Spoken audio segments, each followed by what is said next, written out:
저녁 8시 10분쯤 롤스로이스 SUV를 몰다 갑자기 인도로 돌진했습니다. 이 사고로 귀가 중이던 20대 여성이 머리와 다리 등을 크게 다쳤습니다. 여러분들의 하나뿐인 변호사 하나변호사입니다. 지난 주말에 온라인을 뜨겁게 달군 뉴스가 있었죠. 롤스로이스를 운전하는 차주가 어떠한 20대 여성을 충격을 했고, 그리고 20대 여성이 굉장히 큰 상해를 입었는데, 이제 운전자가 케타민 양성 반응이 나왔다고 해요. 이 운전자가 구속되지 않고 석방됐다는 거거든요. 아니, 마약에 음주운전했는데 이게 석방이에요? 마약 양성 반응이 나오고 교통사고 발생하고 피해자 크게 다쳤는데 석방, 이게 이제 심리적으로 받아들이기가 어렵죠. 근데 이게 왜 이렇게 됐는지는 사실 법리상으로 하나하나 따지고 보면은 어느 정도는 왜 이런 일이 발생했는가, 왜 수사가 이렇게 진행이 되고 있는가를 이해할 수 있어요. 석방이 잘 됐다는 말은 아니고 향후의 수사에서 우리가 어떤 점을 지켜봐야 할지를 오늘 알아보도록 하겠습니다. 근데 일반적으로 교통사고가 발생을 하면은 교통사고 처리 특례법이라는 게 적용이 되는데, 뭐 12대 중과실이나 뺑소니나 음주운전 이런 경우에는 교통사고 처리 특례법 위반 치상죄로 처벌을 받게 되고요. 그리고 일반적으로 음주운전을 했다, 그런 경우에는 도로교통법 위반에 음주운전죄로 처벌이 돼요.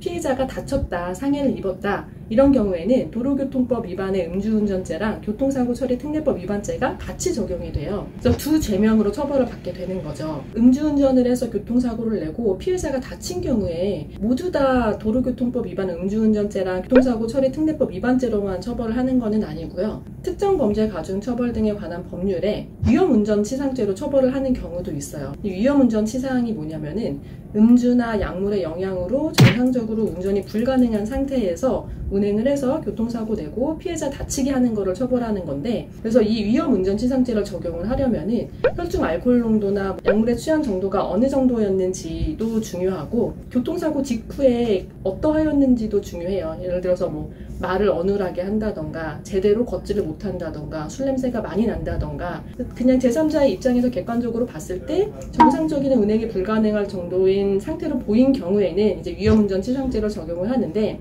합격자들의 말을 들어보면은 운전자가 제대로 사고 사실을 인지하지도 못하는 것 같았고, 뭐 제대로 정상적인 사람의 모습으로 보이지 않았다. 그래서 여성을 한번 충격한 이후에 내려서 뭐 여성을 구호하는 게 아니라 한 번 더 차량을 이동을 했다고 해요. 뭐 여성 충격 사실을 몰랐던 것처럼 보인다. 그래서 정상적인 운행이 불가능했다는 거죠. 사고가 발생한 날짜는 8월 2일 오후 8시 10분경이라고 해요. 그러면은 뭐 병원에서 퇴원한 이후로 나온 이후로 적어도 48시간 이상이 지난 걸로 보이거든요. 그래서 이틀 전에 투약한 케타민 때문에 정상적인 운행이 불가능했다, 이 주장은 조금 무리가 있어 보이고, 근데 사실 제일 궁금한 건 이거예요. 케타민 양성 반응도 나오고 피해자가 이렇게 많이 다쳤는데 어떻게 석방이 될 수가 있느냐, 지금 이게 가장 화가 나는 부분인 건데, 일단은 이 사람이 처음에 교통사고를 내고 체포가 되었을 때 수사를 받게 되는데, 우리나라 법상 체포가 되면은 48시간 이내에 무조건 석방을 해줘야 돼요. 48시간 이상 구금할 수가 없어요.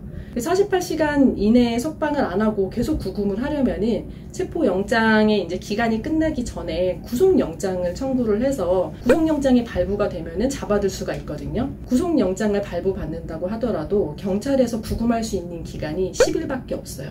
수사가 마무리되지 않았다, 이 사람의 정확한 죄명이 뭔지 모르고, 그리고 이 사람한테 어떠한 혐의를 적용해야 되는지 다 증거가 입증되지 않았다라고 하면은 그게 좀 문제가 될 수 있는 거죠. 일반적으로는 수사가 어느 정도 진행이 되고 증거가 어느 정도 다 확보가 된 다음에 마지막 단계에서 구속영장을 청구하는 게 일반적이긴 하거든요.